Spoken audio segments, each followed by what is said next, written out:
Bonjour Laurent, Bonjour Florence. merci d'avoir accepté de dispenser des formations à l'attention de nos étudiants et de nos mentors. Je suis ravi d'être ici avec vous. Peux-tu te présenter? Bien sûr, je suis Laurent Bâtonnier, ESSEC 85.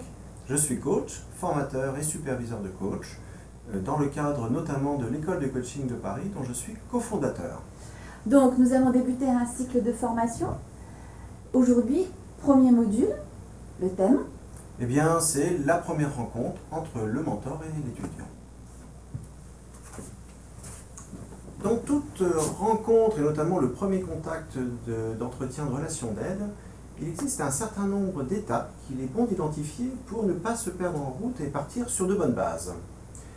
Ce que je vais vous proposer est un concept que j'ai appris chez Vincent Lennart il y a une douzaine d'années qui s'appelle l'acronyme RPBDC. C'est un peu barbare, mais vous allez le voir immédiatement, ce n'est pas si compliqué.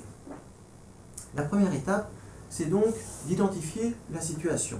Le réel, de quoi s'agit-il? Voilà la question essentielle à poser lors du premier contact entre le mentor et l'étudiant. Il s'agit de clarifier le contexte, l'environnement, et de comprendre dans quelle situation se trouve exactement l'étudiant. Et on peut utiliser les fameuses questions de QQ au CQP, savoir de quoi il s'agit, quand, comment, combien, avec qui, etc. Poser un certain nombre de questions sans aucune idée derrière la tête, sans aucun préjugé, sans aucune envie d'aller quelque part. Une fois que c'est fait, on peut passer à la deuxième étape, qui est l'identification du problème, ou sans que ce soit nécessairement un problème, de la situation problématique. C'est-à-dire, il s'agit de mesurer l'écart entre la situation actuelle de l'étudiant et la situation idéale, c'est-à-dire là où il souhaite aller. C'est cet écart qui constitue le problème. Donc la question que l'on peut poser, c'est quel est le problème? Est-ce votre problème? Que se passerait-il si votre problème était résolu? Voilà, toutes les questions qui sont bonnes pour essayer de faire mesurer très concrètement cet écart. Lorsque le problème est identifié, on passe à une étape très importante et plus délicate, qui est d'essayer de faire identifier par l'étudiant ce dont il a besoin pour résoudre son problème, ou en l'occurrence pour atteindre son objectif. Les questions que l'on peut poser, par exemple, sont: que vous manque-t-il pour parvenir là où vous voulez aller? Ou bien, de quoi avez-vous besoin pour avancer? Lorsque l'étudiant a formulé ce besoin, il peut passer à la demande.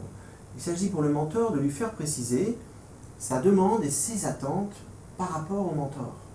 Les questions cruciales qu'on est amené à poser sont, par exemple: qu'attendez-vous de moi? Rien ne doit être implicite de ce que le mentor peut apporter. Qu'attendez-vous exactement de moi? Ou bien, en quoi puis-je vous aider? Ça permet à l'étudiant de se responsabiliser et de formuler une demande claire, adulte, à son mentor. Lorsque, enfin, on a pu identifier ce besoin et cette demande, on peut passer, un peu à l'américaine, au contrat.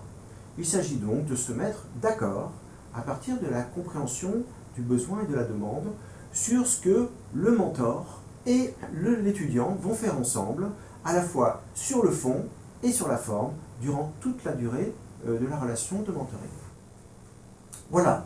Bien sûr, je vous ai présenté ces 5 étapes de manière très linéaire, dogmatique, didactique, mais il s'agit bien sûr de les repérer, de s'aider, de s'appuyer dessus lorsque ce sera nécessaire, mais vous verrez qu'elles se révéleront extrêmement utiles si vous les avez dans la tête et si vous avancez petit à petit avec votre étudiant. Voilà, vous êtes prêts pour le premier rendez-vous. Parmi les nombreuses vidéos qui vont suivre, je pense que la prochaine va s'articuler autour des pièges à éviter absolument lorsque l'on s'engage dans une relation d'aide. À bientôt.